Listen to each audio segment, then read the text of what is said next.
সবাইকে শুভেচ্ছা। প্রিয় শিক্ষার্থী, নিশ্চয়ই তোমরা ভালো আছো, পড়াশোনাও নিশ্চয়ই বেশ ভালোভাবে করছো। তো আজকে আমরা যে বিষয়টি নিয়ে আলোচনা করব সেটি তোমরা দেখতেই পাচ্ছ যে ইলেকট্রন বিন্যাস। আজকে আমরা হুন্ড নীতি নিয়ে আলোচনা করব। গত ভিডিওতে আমি তোমাদেরকে দেখিয়েছিলাম যে আউবাউ নীতি অনুযায়ী ইলেকট্রন বিন্যাস কিভাবে করতে হয় সেটি আমি তোমাদেরকে দেখিয়েছিলাম।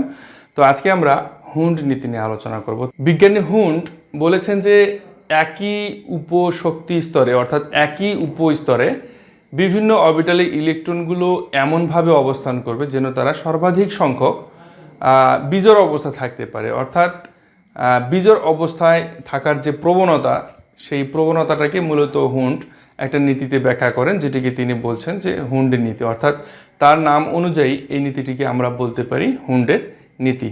তো নীতিটি মূলত কি, আমরা কিছু এক্সাম্পল দ্বারা সেটি সহজে বলতে পারি। যে নীতিটি হচ্ছে, আচ্ছা আরেকটা কথা না বললেই নয় যে এই হুন্ডের নীতিটিকে আরেকভাবেও বলা হয়, যেটিকে বলা হয় যে বক্স পদ্ধতি। অর্থাৎ বক্স পদ্ধতিতেও আমরা বলতে পারি যে এই পদ্ধতিতে আরেকটির নাম মূলত আসলে বক্স পদ্ধতি। তো আসলে এই বক্স পদ্ধতিটা কি বা হুন্ড নীতিটা কি, একটু আমরা ডিটেলসে জানার চেষ্টা করি। তো সেটি হচ্ছে, সাধারণত আমরা আউবাউ নীতিতে দেখেছিলাম যে ইলেকট্রনগুলো বিভিন্ন অরবিটালে কি থাকে, বিন্যস্ত থাকে। অর্থাৎ ইলেকট্রনগুলো বিভিন্ন উপশক্তি স্তরে বিন্যস্ত থাকে বা বিন্যাস অবস্থায় থাকে। তো এখানেও তাই থাকবে, তবে এখানে ইলেকট্রনগুলো কি করবে, সর্বাধিক সংখ্যক বিজোড় অবস্থা থাকার চেষ্টা করবে। কোন অরবিটালে? সাধারণত পি, ডি এবং এফ অরবিটালের জন্য এই হুন্ড নীতিটা কার্যকর, এস অরবিটালের জন্য হুন্ড নীতিটি কার্যকর নয়। তো দেখে আসি, আমরা ধরি কার্বন অর্থাৎ 6। তো এর ইলেকট্রন বিন্যাস হবে 1s2 2s2 2p2। দেখো, তো এখন এটা হচ্ছে স্বাভাবিক ইলেকট্রন বিন্যাস অর্থাৎ আউবাউ নীতি অনুযায়ী ইলেকট্রন বিন্যাস। তো এখন এই ইলেকট্রন বিন্যাসটা আমরা যদি হুন্ড নীতি অনুযায়ী করতে চাই তাহলে আমরা কিভাবে করব? তো এখানে একটা লক্ষণীয় বিষয় হচ্ছে, তোমরা দেখো যে এই যে 1s, এইটা হচ্ছে বক্স। 1s অরবিটালে ইলেকট্রন সংখ্যা 2টি। তো এইভাবে মার্কিংটা করে দিতে হবে। হ্যাঁ, এই যে ইলেকট্রনের যে স্পিনটা, অর্থাৎ এই ইলেকট্রন দুটির যে স্পিন, এটা সর্বদা কি থাকবে, একই থাকবে।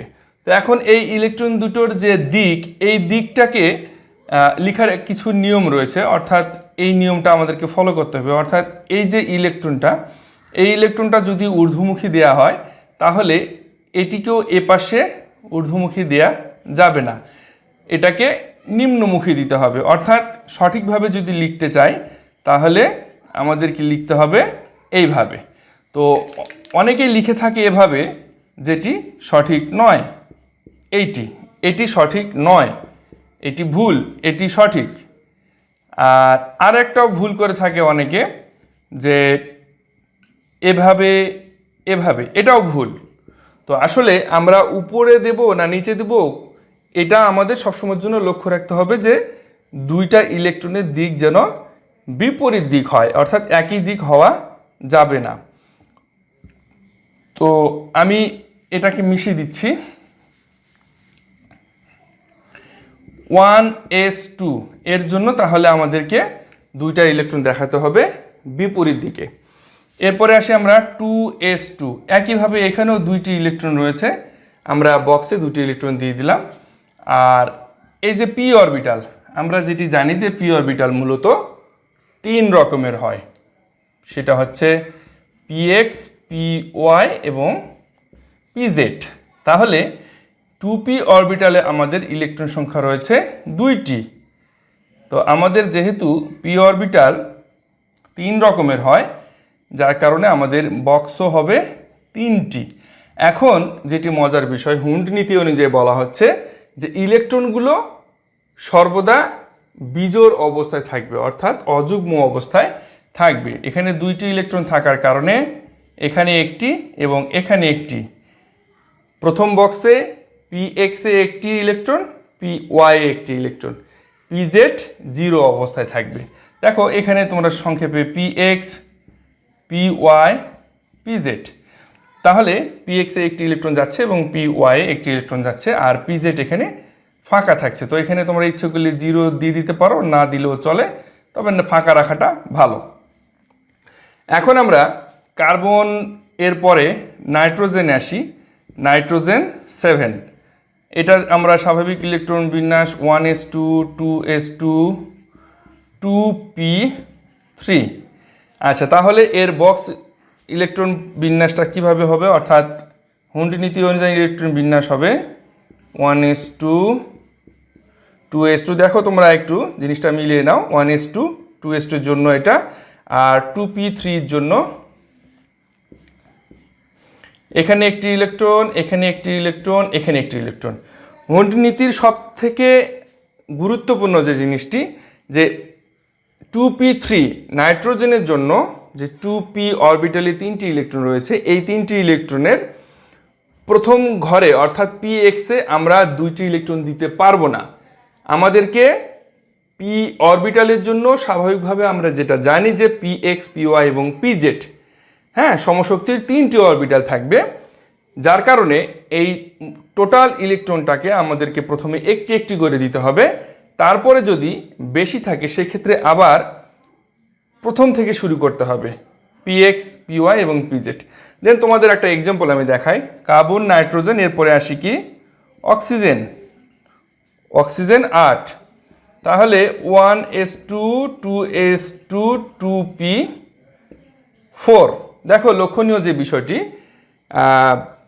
1s2 এর জন্য এখানে বক্স দিলাম, এখানে দিয়ে দিলাম, এবং 2p4 এর জন্য লক্ষ্য করে দেখো, 2p4 এর জন্য যেহেতু এখানে 2p অরবিটালে সর্বমোট 4টি ইলেকট্রন রয়েছে, তো আমরা কি করব, প্রথমে আগে আমরা px এর জন্য একটি দিব, py এর জন্য একটি দিব এবং pz এর জন্য একটি দিব। এরপরে আরও যে একটি ইলেকট্রন রয়েছে সেই ইলেকট্রনটা আবার প্রথমে আসবে, আমরা এসে প্রথম বক্সটাকে ফুলফিল করব। তাহলে আমাদের মোট 4টি ইলেকট্রন হয়ে যাচ্ছে। তো এখন হয়তোবা অনেকে এই কাজটি করতে পারো, তোমরা প্রথমেই 2টি ইলেকট্রন দিয়ে দিতে পারো, ঠিক আছে, অসুবিধা নেই। তো মূল কথাটা হচ্ছে এটি যে তোমরা যখন নিশ্চিত হয়ে যাচ্ছ যে যেহেতু 2p অরবিটালে 4টি ইলেকট্রন রয়েছে, তাহলে যেহেতু 3টা বক্সে একটি একটি করে দিলে 3টি, আর একটি ইলেকট্রন বেশি থাকে, সেক্ষেত্রে পিএক্সে 2টি ইলেকট্রন যাচ্ছে, তো ঠিক আছে, সেটা কথা ঠিক আছে। তো স্বাভাবিকভাবে তোমরা যারা নতুন আর কি, তোমাদের কাছে যে বিষয়টা যদি একটু কনফিউজড লাগে, তাহলে তোমরা কি করবে, একটি একটি করে ইলেকট্রন আগে বসিয়ে দেবে। তারপরে যদি বাকি থাকে, আরও যদি এক্সট্রা ইলেকট্রন থেকে থাকে, তাহলে সেই ইলেকট্রনটা আবার প্রথম বক্সে এসে তোমরা অ্যাডজাস্ট করবে। তো এরপরে আমরা পি অরবিটালের ক্ষেত্রে দেখলাম। এরপরে আমরা আরও কিছু এক্সাম্পল দেখি, যে এক্সাম্পলগুলো আমরা ডি অরবিটালের ক্ষেত্রে দেখব। এতক্ষণ আমরা পি অরবিটালের জন্য দেখলাম, এরপরে আমরা ডি অরবিটালের জন্য দেখব কেমন হয়। আর তোমাদের যদি কোনো বিষয় এই হুন্ড নীতি বিষয়ে যদি তোমাদের কোনো কিছু সমস্যা থেকে থাকে, তাহলে অবশ্যই ভিডিওটার নিচে কমেন্ট বক্সে তোমরা আমাকে জানাবে যে তোমাদের কি বিষয়ে মূলত আসলে সমস্যা হচ্ছে। যেমন এরপরে আমরা আসি আয়রন। তাও আয়রন হচ্ছে আমাদের 26, এর জন্য আমাদের ইলেকট্রন বিন্যাস হবে 1s2 2s2 2p6 3s2 3p6।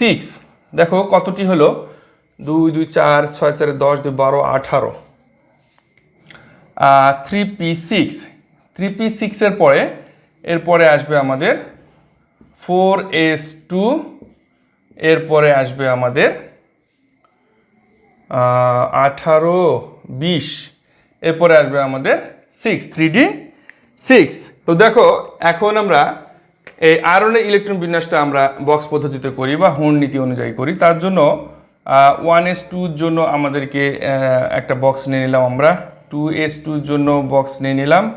এরপরে লক্ষ্য করে দেখো আমাদের 2p6, এই 2p6 এর জন্য আমরা বক্স নেব, এবং যেহেতু পি অরবিটালে 6টা ইলেকট্রন রয়েছে, তাহলে আমরা নিশ্চিতভাবেই বলতে পারি যে দুটো দুটো করে ইলেকট্রন আমরা দিতে পারি। আর 3s2 এর জন্য 2টা এবং 3p6 এর জন্য আমরা এখানে দিতে পারবো 2টা। আচ্ছা, এরপরে আসি আমরা 4s2 এর জন্য দিতে পারি আমরা 2টা ইলেকট্রন, এবং এই যে লাস্ট আমরা যেটা শিখবো এখন সেটি হচ্ছে যে আমরা জানি 3d অরবিটালের ডি অরবিটালটি মূলত কত রকমের, 5 রকমের। তো এখানে 3p এর মতো, সরি এখানে p অরবিটালের মতো আমরা ডি অরবিটালে তখন দেব 5টা বক্স। হ্যাঁ, আমরা 5টা বক্স করব, 1 2 3 4 5।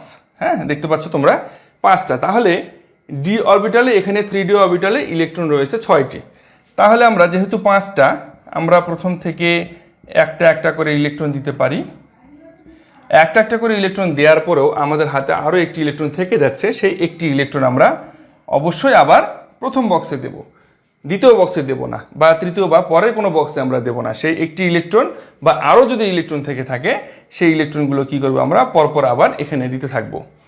তো এটি হচ্ছে মূলত, আচ্ছা এখানে এই যে 2x এর জন্য এটি, 2s এর জন্য এটি, 2p এর জন্য এটি, 3s2 এর জন্য এটি, 3p6 এর জন্য এটি, এই যে 4s এর জন্য এটি, আর 3d এর জন্য এই বক্স। এটা হচ্ছে 4s2 আর 3d6। নিশ্চয়ই তোমাদের এই বিষয়টা বুঝতে তেমন একটা সমস্যা হওয়ার কথা নয়। তারপর আমি আরেকবার রিপিট করি তোমাদের জন্য, যে এই যে আয়রনের স্বাভাবিক ইলেকট্রন বিন্যাস বা আউবাউ নীতি অনুযায়ী যে ইলেকট্রন বিন্যাস, মূলত হুন্ড নীতিটা সিম্পলি বক্স পদ্ধতি, এছাড়া আর এমন কিছুই এখানে নাই। তবে যেটি উল্লেখযোগ্য বিষয় সেটি হচ্ছে যে অবশ্যই সমশক্তি সম্পন্ন অরবিটালে ইলেকট্রনগুলো কি করবে, অযুগ্ম অবস্থায় থাকার চেষ্টা করবে। তো সেক্ষেত্রে পি অরবিটাল আমরা পাই 3 রকমের, px py pz। D orbital পাই আমরা 5 রকমের, এবং এফ অরবিটাল পাই আমরা 7 রকমের। তো প্রত্যেকটি সমশক্তির অরবিটালে 2টি করে ইলেকট্রন থাকতে পারে সর্বোচ্চ, সেটা আমরা জানি। আর এখানে আয়রন এর ইলেকট্রন বিন্যাসের সর্বশেষে আমরা দেখতে পাচ্ছি যে 3d6, অর্থাৎ 3d অরবিটালে সর্বোচ্চ 6টি ইলেকট্রন এখানে রয়েছে। তো সেই 6টি ইলেকট্রনকে, যেহেতু ডি অরবিটাল, আমরা এখানে 5টি বক্স দিয়েছি, আর 6টি ইলেকট্রন সেখানে আমরা প্রত্যেকটিতে একটি একটি করে ইলেকট্রন দিয়েছি, এবং 5টি ইলেকট্রন দেওয়ার পরে আরও একটি ইলেকট্রন অতিরিক্ত আমাদের থেকে যায়। সেই একটি ইলেকট্রন আমরা আবার প্রথম থেকে প্রথম বক্সে দিয়েছি। তো এখন কথা হচ্ছে, এরপর এটা আয়রন হচ্ছে আমাদের 26। এরপরে আমাদের যদি 27-এর ইলেকট্রন বিন্যাস আমরা করি, তাহলে এদিকে সব ঠিক থাকবে। নিশ্চয়ই তোমরা এই বিষয়টা নতুন করে বলতে হবে না, এদিকে সব কিছু ঠিক থাকবে। এখানে কি হবে, 3d জায়গায় কি হবে, শেষে 3d7, ঠিক আছে? আচ্ছা, 3d7 হবে। তাহলে এই যে বক্স পদ্ধতির এই বক্সটাতে আমাদের হবে 1 2 3 4 5 7টা ইলেকট্রন যদি হয়, এই যে 7টা ইলেকট্রন, তাহলে প্রথম থেকে একটি একটি করে আমরা দিতে পারি। আচ্ছা, একটু একটু করে দেওয়ার পরে, 5টি দেওয়ার পরে আরও 2টি ইলেকট্রন থাকে, সেই 2টি ইলেকট্রন আমরা আবার প্রথম থেকে দেব। এই যে 2টি ইলেকট্রন আমরা দিয়ে দিলাম। এখন দেখো আমরা টোটাল ইলেকট্রন এখানে ডিতে পাচ্ছি 7টা। ঠিক সেম একইভাবে যদি আমরা 27 এই জায়গায় যদি আমরা, আচ্ছা আমি একটু মিশিয়ে দিই,